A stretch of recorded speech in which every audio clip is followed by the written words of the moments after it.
Bún nước lèo. Em về Kiên Giang. Kiên Giang. Kiên Giang này. Không phải qua Hậu Giang Tàu cá. Cá Thiên Anh đấy.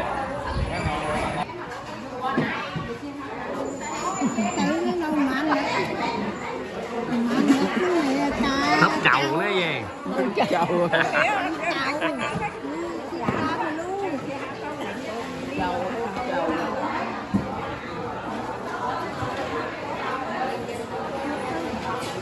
Vậy dê hấp trầu cao nữa. Hấp trầu cao. Cao. Mơ nữa. Cao nữa. Nướng chặt.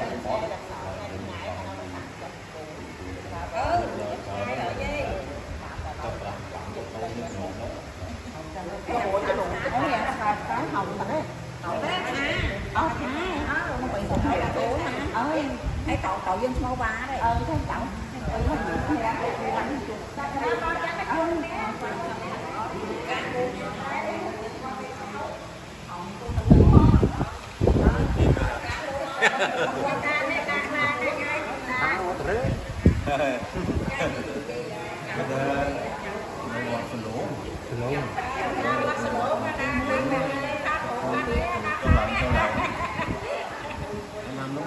Xe hồi nãy không? Xe lạc á. Mà không biết lạc tới đâu rồi, nghe nói còn 20 phút nữa tới đây nè. Giờ không biết tới đâu rồi. Tại không được đi chung nhau á, đi chung nhau thì được. Hồi nãy con dẫn vô đó. Phải đi chung thì dạ.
Hạt đó. Ủa phải chừng nào rồng hả mua thử con hỏi coi. Hồi đây có bột đem theo ra. Hạt đây về. Hỏi cỡ gì á. Ồ, mơ sang Anh đó về. Dừa sao nó không gánh cái này.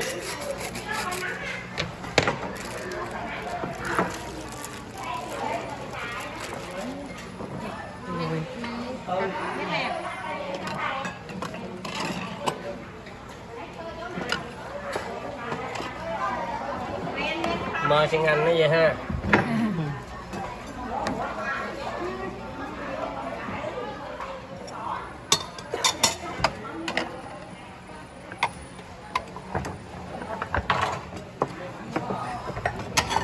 Ê cô có bật ở nhóm cô. Cô đem chú.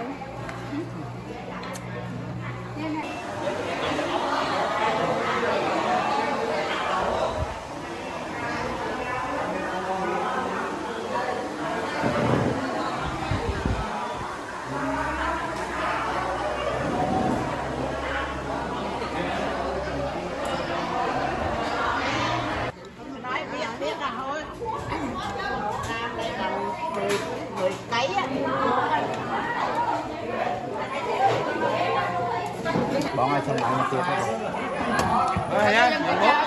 Hai rồi. Thì dùng gọi hả? Hai rồi. Người ta làm sớm sớm rồi.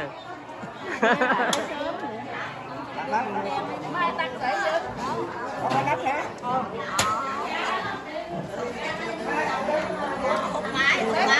Hai không? Ừ.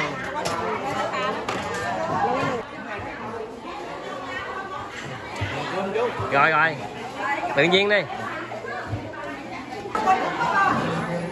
Hấp tự nhiên nha, về với. Ủa nãy Hoàng có lợi ăn chưa? Dạ rồi. Xe tôi kìa. Rồi hết trơn rồi. Xe Hoàng á. Rồi hết trơn rồi. Ăn rồi hết rồi. Dạ.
Dê chó.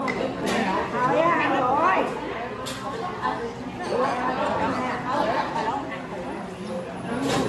Chụp lợi mấy tôi. Quay camera.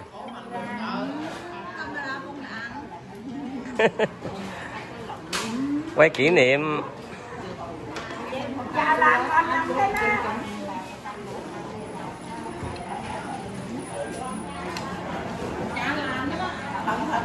Chậm người làm. Còn xe luôn. Con lợn lấy mưa hơi sót. Tôi lại gì coi. Số vậy nó mới 100 nó ngọt ngủ có hay là ở cùng mình thăm cho nó tôi thằng. Nó thằng rồi. Nó thằng rồi. Món mình mà cho thằng rồi đó.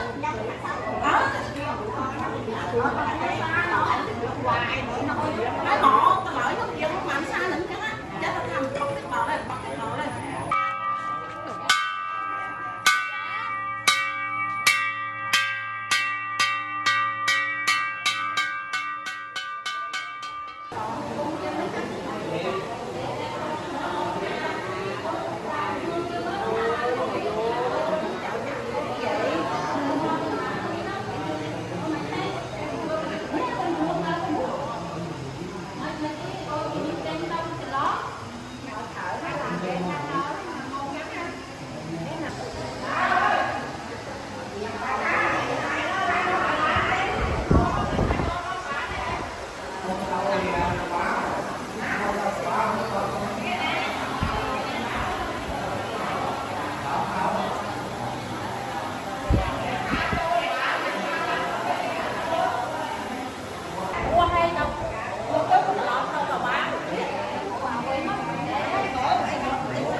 Không hộ dạ không gì cả từ là nhà chùa Đòn ơi màu có cả là ơi dân hay nhà bà sồn rồi chơi về ta mình đi được ho về luôn lén nó về ta để bà chùa luôn về sang gặp ho cái kia rồi xong dân hay về một đôi hộp đến hộp chăm sóc trên này tôi vừa ăn nó thôi trên này tôi một chơi người ta còn lại là nó được cô để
น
นุแผ่นเตียนรูปจรรูปเกียร์ของเอายืนยงแต่ลายเกียร์กุญจารูปเรียนที่เติมเตียนตรงแอบเพียวเนียตั้งน้องเกียร์เยียนคลองเติมเตียนเทียนคลองลูกงาสูงตัวประพุทธรองเยียนที่สัตว์องแปะสาสูงบางดูกอลสักคอติมาแต่มวยเกียร์มาสมรักหนักเอาร้อนแปะปีนรูปเกียร์มันเรียนตั้งเตรียมจูนอซอยไปดิบอลสดเส้นชาน้องยอมมาจากสมซองใส่กาเลือดขาดหาออนเสียใจที่พวกเตี้ยประเพณียอมมาจากบ้านพูดเอาให้สู้เหมือนพอที่อาสวะออยมากองยูเลยทำความพอหนักเดาสูงออยสมาวิตกหักเยียดมีพอระบบสูงเหมือนพอที่โยเกียร์และปอกอย่างนี้สูงเหมือนเมียเพื่อรายการรำเติมเป็นเพียงการรู้เย็นเย็นตาใส่หาปราบนาสุดถึงถึงซึ่งอยากเวทีตาโมที่เวทีครับนะโมตัสสะภะคะวะโตอะระหะโตสัมมาสัมพุทธัสสะนะโมตัสสะภะคะวะโตอะระหะโตสัมมาสัมพุทธัสสะนะโมตัสสะภะคะวะโตอะระหะโตสัมมาสัมพุทธัสสะเ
Yeah.